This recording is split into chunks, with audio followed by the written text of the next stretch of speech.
Celebrate the military career of Lieutenant Colonel Angel Burris, followed by the retirement ceremony for Master Sergeant Dante Henderson and promotion of Senior Master Sergeant Dave Dixon to Chief Master Sergeant. To respect the dignity of this ceremony, we ask at this time that all electronic devices be turned off or placed in silent mode.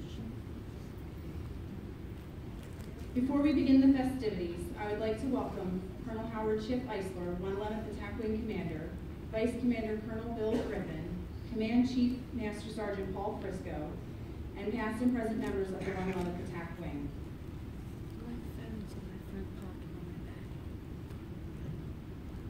I would be impolite if I did not acknowledge the people who have come to share this ceremony with Lieutenant Colonel Burris. We warmly welcome her mother, Barbara McGee, boyfriend Phil Wedgie, sister Pam Sloan, brother-in-law Sergeant First Class John Sloan, niece Julia, nephews Jonathan and Eric, and great-nephew Eric, and also friends Shauna Turner, Fred and Ellen Meyer, Master Sergeant retired Tanya Elliott, Maury and Bob Hampton, John Masaki, Susan Wood, Christina Viola, Nikki Burgos, and DeAndrea Dario. Thank you all for taking the time to attend today's special occasion. At this time, please stand for the invocation by Chaplain Tony Repick and the playing of the national anthem. You have to keep your hand over your heart like this, okay? Just this one. Join me in prayer. Dear Lord our God, today we come before you with mixed emotions. As we lose Lieutenant Colonel Burris and Master Sergeant Henderson to retirement, we thank you for their lives and the great contributions they've made to our country, Commonwealth, and the 111th Attack Wing. We're glad for their success, but we're sad for we will miss them and their friendships as they move on. And Lord, we pray for them and their families. There is part of them that probably is rejoicing and looking forward to another chapter in their lives, but there's also another part of them that may be feeling the loss of all the good things that their careers have meant. On this day, give them the delight of their success. And for Senior Master Sergeant Dixon, who's being promoted now and finds himself with greater responsibility, we ask you give him the necessary wisdom, strength, and guidance as he steps into his new role, and that the airmen of his great wing support his leadership in all the things that he will set out to do. We thank you for the colleagues, friends, and family members who are here today to support and celebrate these accomplishments. In your name, we offer this prayer of thanks. Amen.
Ladies and gentlemen, please be seated.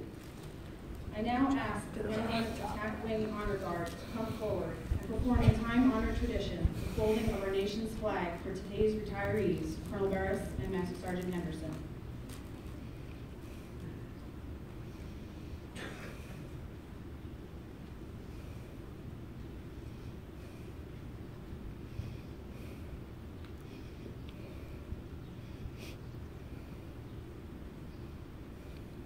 the 200 years, the American flag has been the symbol of our nation's unity, as well as a source of pride and inspiration for millions of citizens. Born on June 14, 1777, the Second Continental Congress determined that the flag of the United States be 13 stripes, alternating between 7 red and 6 white, and that the Union be 13 stars, white in a blue field representing a new constellation. Between 1777 and 1960, the shape and the design of the flag evolved into the flag presented before you today. The 13 horizontal stripes represent the original 13 colonies, while the stars represent the 50 states of the Union. The colors of the flag are symbolic as well. Red symbolizes hardiness and valor. White signifies purity and innocence. The blue represents vigilance, perseverance, and justice. Traditionally, a symbol of liberty, the American flag has carried the message of freedom and inspired Americans both home and abroad. In 1814, Francis Scott Key was so moved at seeing the stars and stripes waving after British shelling at Baltimore's Fort McHenry that he wrote the words to the Star-Spangled Banner. In 1892, the flag inspired Francis Bellamy to write the Pledge of Allegiance, our most famous flag salute and patriotic oath.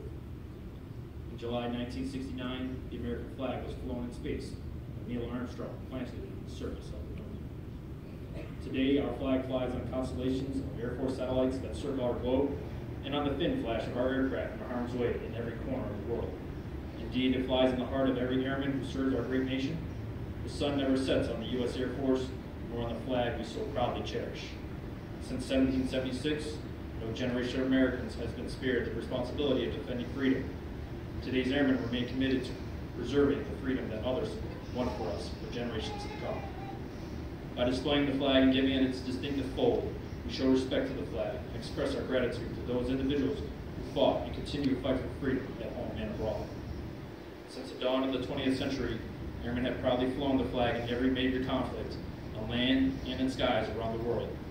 It is their responsibility, our responsibility, to continue to protect and preserve the rights, privileges, and freedoms that we, as Americans, enjoy today. The United States flag represents who we are. It stands for the freedom we all share and the pride and patriotism we feel for our country.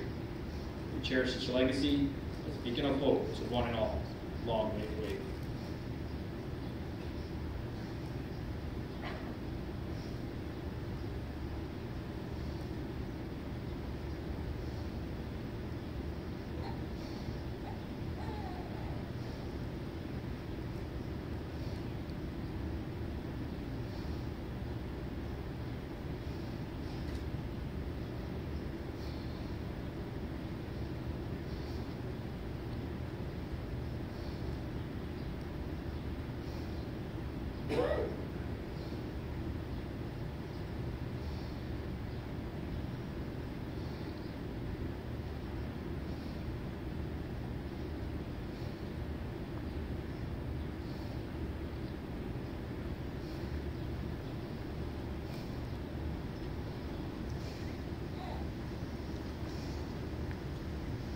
Now it is my pleasure to introduce the presiding officer for Colonel Burris' retirement, Lieutenant Colonel Scott Karate, 111th Medical Group Commander. Good afternoon, everyone. Colonel Burris, congratulations. I'd be remiss if I didn't talk about your last 28 years of service. And as I stand here today, our friendship, your loyalty to the medical group, the wing, and the overall mission will not be forgotten. I want to take a moment to highlight several things from your career that I think speak to the significance of the career of your service. Can you hear me? I can talk without a mic. Can you hear me in the back? Okay. Sorry about that. So Colonel Burris, I've looked over your career, and you and I spoke about it at length. She entered the Air Force back in 1989. Think about that. So in 1989, she entered the Air Force and had no idea what her career would look like, and a number of lives she would impact over the many years. And just looking over some of the highlights, as a brand new second lieutenant, fresh out of training, she served at a night shift in a 20-bed floor taking care of individuals, brand new to the military, and stepped right into that role and impacted lives from the first day into service.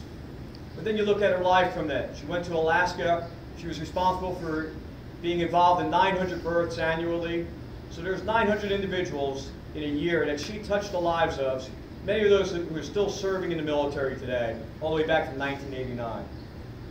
Then in 2004, she was responsible for the movement of 12,000 casualties during military operations around the world, and made sure that those casualties got back safely to our country here, where they could be cared for so that they could continue to survive and to fight and to serve in the military. She received the Superior Performance Award, brand new to her unit. She was identified during the operational readiness inspection and identified by the inspectors as a key member of that team. Then she took over as chief nurse in the medical group, and in that role, she's excelled for many years.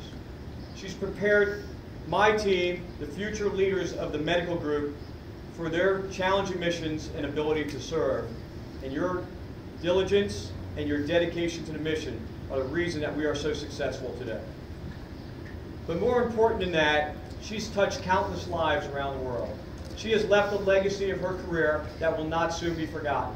And to the thousands of individuals whose lives she's touched across the world, here locally and in the medical group, I thank you for your time and your service. And I'm going to miss you as my friend. Congratulations on your retirement.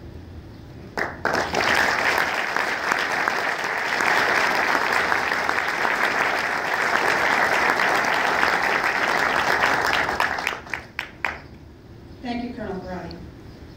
A military retirement ceremony is the traditional recognition of an individual's career and accomplishments in the service of his or her nation. Ladies and gentlemen, please stand for the presentation of the Air Force Meritorious Service Medal. Lieutenant Colonel Barris, please come forward.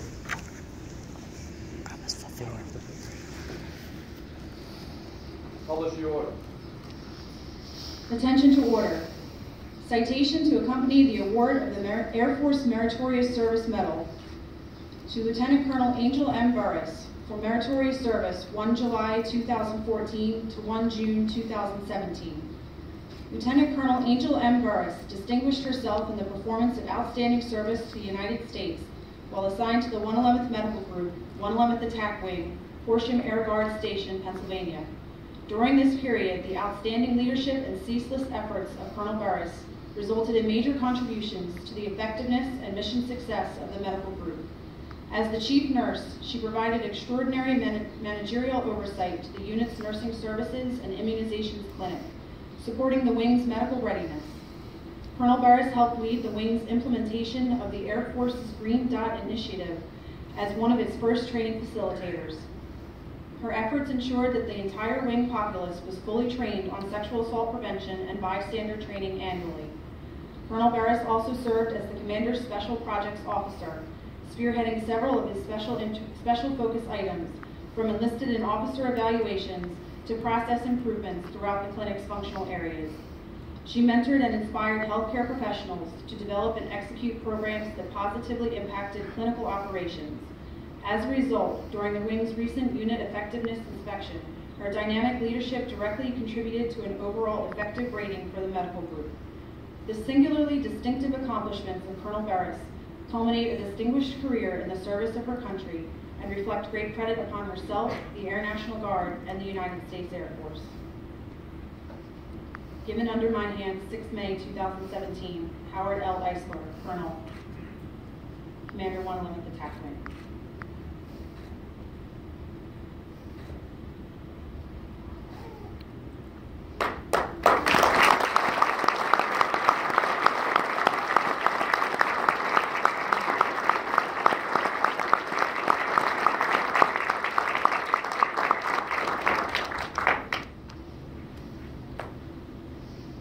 Please remain standing for the reading of the retirement order.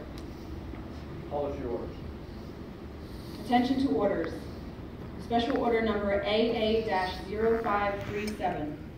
Lieutenant Colonel Angel M. Burris is relieved from current assignment, assigned to the Retired Reserve Section, and placed on the United States Air Force Reserve Retired List, effective 1 June 2017.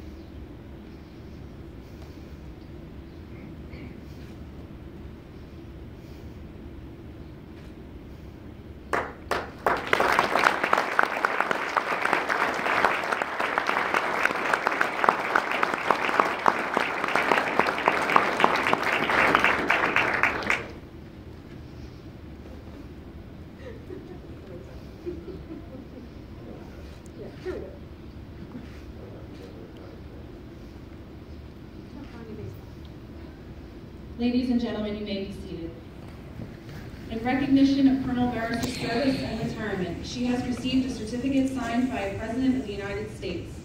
It reads, I extend to you my personal thanks and a sincere appreciation of a grateful nation for your contribution of honorable service to our country. You have helped maintain the security of the nation during a critical time in its history with a devotion to duty and a spirit of sacrifice in keeping with the proud traditions of military service. Your commitment and dedication have been an inspiration for those who will follow in your footsteps and for all Americans who join me today in saluting you for a job extremely well done. My best wishes for your happiness and success in the future. Signed, Barack Obama, Commander-in-Chief.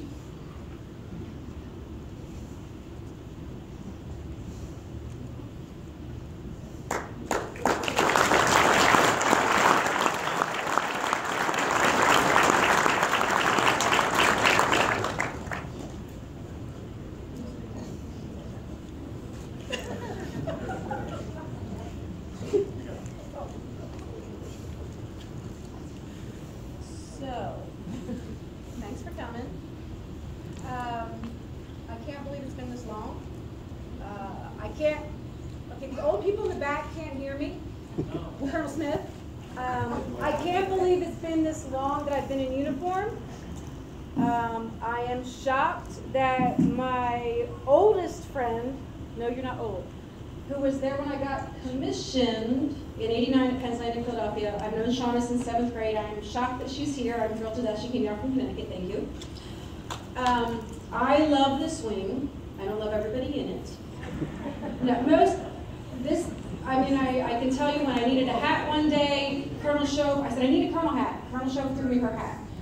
Today, my other closest friend helped me run around my house and get dressed today. So, Sergeant Elliott, thank you. When you need something, these people will help you. But what I had to learn was how to ask for help because I think I can do everything myself, which I learned the hard way you can't. I won't necessarily say it's like a family. I will say this, I'm here 1 weekend a month. I've never been full-time here other than a couple of tours, but I am much closer to the people in this unit than at any of the civilian jobs I've had since I've joined this unit. If you want to call that a family, you can. I don't care what you call it, but that speaks to the type of people that are here. I do want to thank you, Colonel Eisler, for letting us start at 3 o'clock, and for bucking protocol because I wanted to accommodate Colonel Thornwell. So thank you very much for that. I don't have any great words of wisdom. We have a couple of gifts.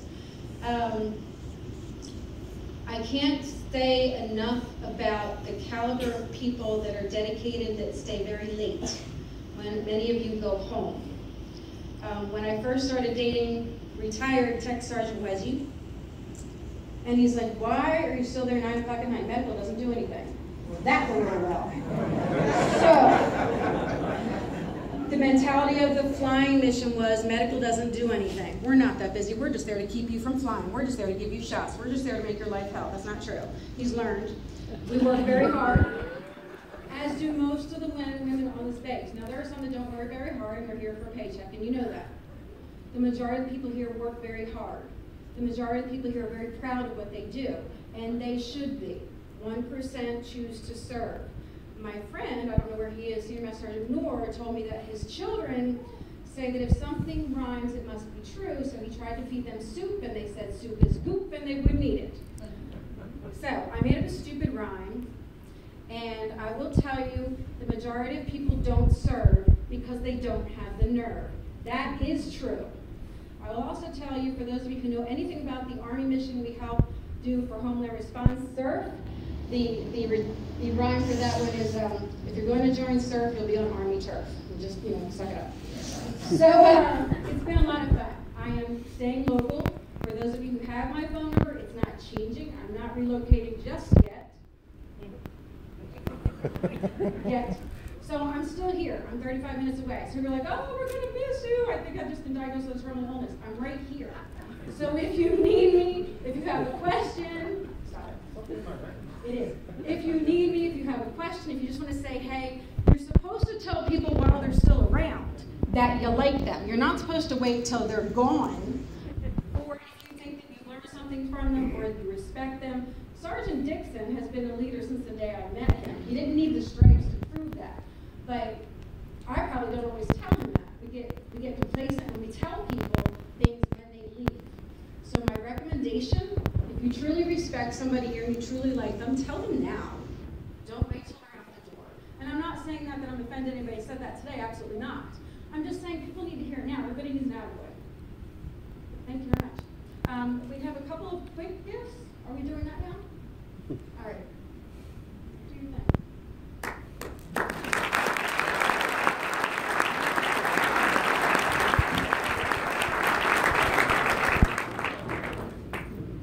Mrs. McGee and Mr. Wedgie, will you please come forward?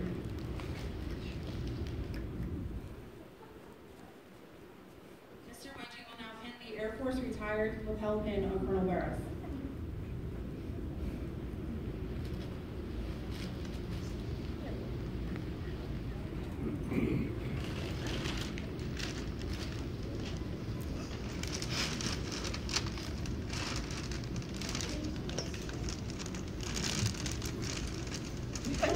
Can you see it?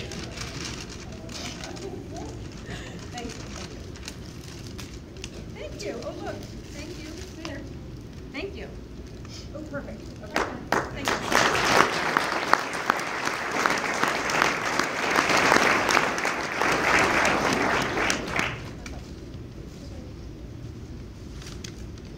Colonel Barris had secret weapons that she repeatedly called upon during her career.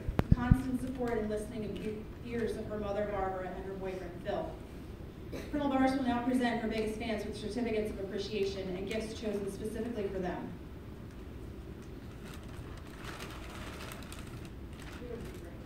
I will read the certificates. I'll say something later.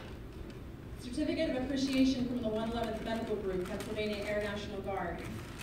Presented to Barbara McGee and Philip Wedgie Jr. for many years of support provided to Lieutenant Colonel Angel Barris. This unwavering encouragement helped make possible your daughter and your favorite wingman's lasting contributions to the mission of the United States Air Force.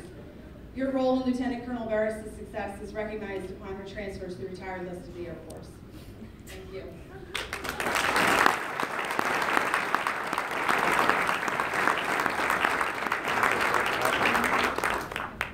Now, I will tell you, there really are two pseudo gifts. They're not here. They're probably sitting in the med group right now because I was not organized today. So you will get them when we leave this building. But they're not real, like, oh, isn't that sweet? So y'all aren't missing anything. I'm definitely not giving my mom flowers because she gets them all the time, and she grows everything anyway, so that would just not be any fun whatsoever. But I can't tell you what they are, but I'll whisper in your ear later. Okay? Now there's two more.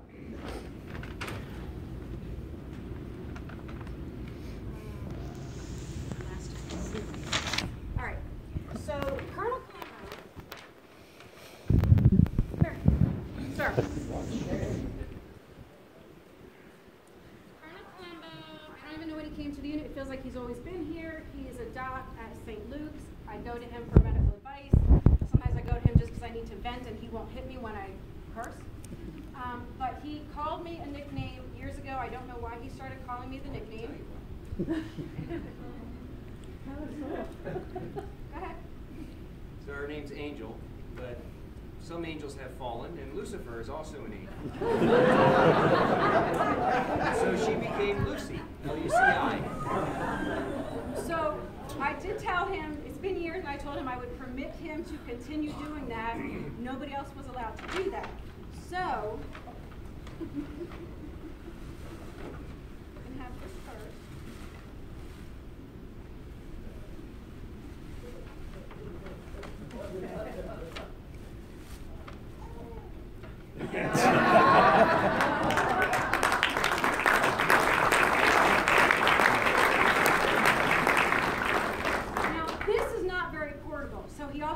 Stickers, because there's a couple of Lucy stickers, and Band-Aids because, well, he's a doc, so need I say more?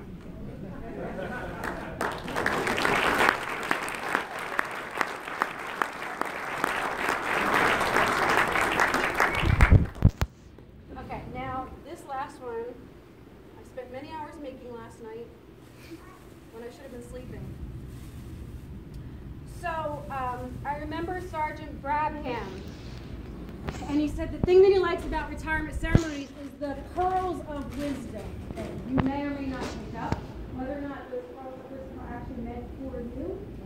So these pearls are actually for Major Stanstra, who I have trained to be just like me, not to help you all.